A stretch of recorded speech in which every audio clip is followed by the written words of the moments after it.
What are we doing here? And where are we gonna go? It's like we just woke up one morning, and then it's welcome to the show. Don't ask any questions, just go with the flow. Make as much money as you can, and try your best not to get broke. Copy everything you see on the TV, from the hairstyles to the clothes, and don't think too often, just do exactly as you're told. And if you ever get confused, then just turn towards the alcohol. You'll still hear your thoughts, then just turn up the radio as you learn to live a lifestyle of drugs, sex, and rock and roll. But in all honesty, I just need to know, is there more to the cycle than growing and getting old? Living and dying just to leave behind a happy home and a whole lot of property that somebody else is going to own. I just really need to know before the casket's closed, 'cause I'm not willing to gamble with my soul, nor am I ready to take any chances. These are just simple life questions, and I'm just searching for some answers. Like, what are we doing here? And what is our purpose? How did we get here, and who made us so perfect? And what happens once we go, or is this world all really worth it? Questions we don't answer because apparently we don't really have to. There's no purpose to this life and our existence is merely natural. Then in that case, please let me ask you, did you create yourself, or was it somebody else who had fashioned you? 'Cause you're a being that's impeccable, faultless and unparalleled. You're a product of supreme intelligence, and I'm merely being rational.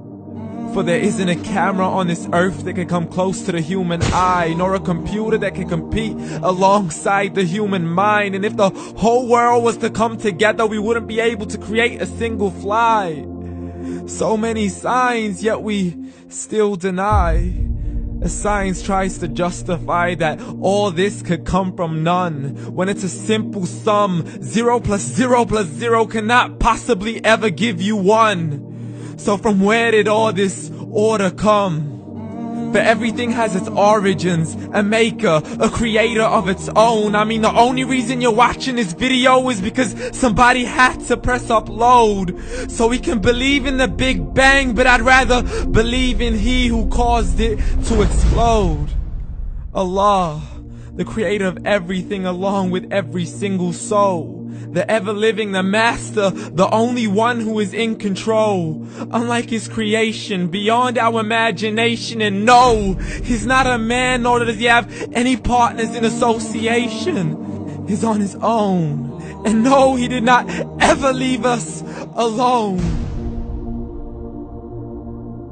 Just like every manufacturer, he left us with an instruction manual.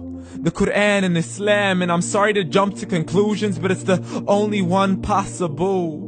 The only definition of God is the one and only supreme being. It's logical, a book with 0 contradictions, with miracles that are both scientific and historical, all revealed over 1400 years ago.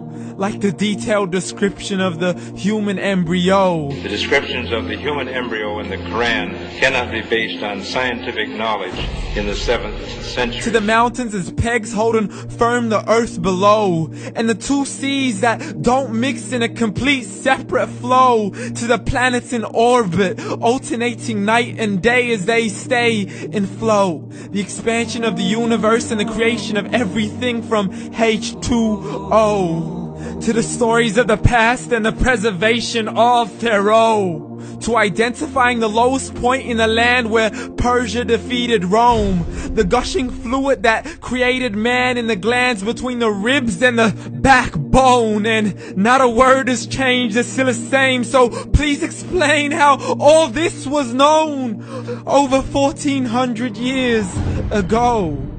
To a man who couldn't read or write, as he would recite whatever the angels spoke. And if you still don't believe, please try to come up with something that's even close. But you can't, so we took God as a mockery and his messengers as a joke. Muhammad could not read or write. How's somebody who can't read or write gonna start a religion? Dismissed his scriptures as legends and tales of the ancient folk, as we live life according to our whims, desires, and hopes. saying this life is the only home we will ever know. We will live then die, then simply turn to bones. YOLO! Correction, after the grass dies, the rain arrives and it regrows, and Allah promises to do the same thing to your very soul and bring you back from your very fingertips to your toes, as the all-seeing supreme being watches us so close, and we are surely being tested in our wealth, our health, and our self, and everything that we've been blessed with. So believe, for we will surely be resurrected and be brought back to our Lord and account for every single deed, as He hands us our books and orders us to read. From the bad to the good and everything in between. You yourself are sufficient for your own accountability, so don't be mad at me. You are the one who thought He wouldn't come back to me. I gave you a whole life long to search after me, but you were busy in all that which was temporary. So read, and glad tidings to all those who believed. And if you disbelieve, read. And don't let that day be the first day you find out what your life really means. Read.